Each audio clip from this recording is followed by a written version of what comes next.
ആഡംബര കാറുകളും അതിന് ഫാൻസി നമ്പരും, ഇതൊക്കെയാണ് പൈസയുള്ളപ്പോൾ മനുഷ്യനായ നമ്മൾ എല്ലാവരും സ്വന്തമാക്കാൻ ആലോചിക്കുന്നത്. മലയാളത്തിലെ നടന്മാരും ഇതിനൊട്ടും പിന്നിലുമല്ല.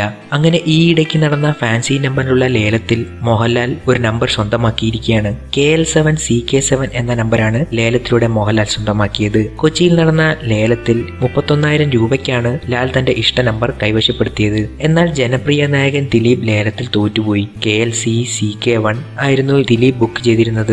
ഈ നമ്പറിന് വേണ്ടി കടുത്ത മത്സരം നടന്നു. ഒടുവിൽ ദിലീപ് അത് വിട്ടുകൊടുക്കുകയാണ് ചെയ്തത്. KL7 CK സീരീസിന്റെ ബുക്കിംഗ് തുടങ്ങിയപ്പോൾ തന്നെ സൂപ്പർ താരങ്ങളടക്കം നിരവധി പേർ ഫാൻസി നമ്പറുകൾ കിട്ടാൻ ഫീസ് അടച്ചിരുന്നു. KLC CK1 ദിലീപും KL7 CK7 മോഹൻലാലും ലക്ഷ്യമിട്ടു. മോഹൻലാലിന് ഏറെ പണിപ്പെടേണ്ടി വന്നില്ല. 31,000 രൂപയിൽ തന്നെ നമ്പർ കിട്ടി. മറ്റാരും ഇതിനേക്കാൾ ഉയർന്ന തുക ഫീസായി അടച്ചിരുന്നില്ല.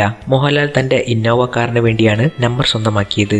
ദിലീപ് ലക്ഷ്യമിട്ട നമ്പറിന് വാശിയേറിയ മത്സരമാണ് നടന്നത്. ദിലീപിന്റെ പോർഷെ കാറിന് വേണ്ടിയായിരുന്നു ഫാൻസി നമ്പർ ലക്ഷ്യമിട്ടത്. പക്ഷേ നിരവധി പേർ ഇതേ നമ്പർ നോട്ടമിട്ടിരുന്നു. കാക്കനാട് RTO ഓഫീസിലാണ് ലേലം നടന്നത്. ദിലീപിന്റെ പ്രതിനിധി 5 ലക്ഷം രൂപ വരെ കയറ്റി വിളിച്ചു. എന്നാൽ മറ്റൊരു വ്യവസായി 7.5 ലക്ഷം രൂപയ്ക്ക് CK1 എന്ന നമ്പർ സ്വന്തമാക്കുകയായിരുന്നു. വാശിയേറിയ മത്സരം വഴി മോട്ടോർ വാഹന വകുപ്പിന് ലഭിച്ചത് 13,56,000 രൂപയാണ്.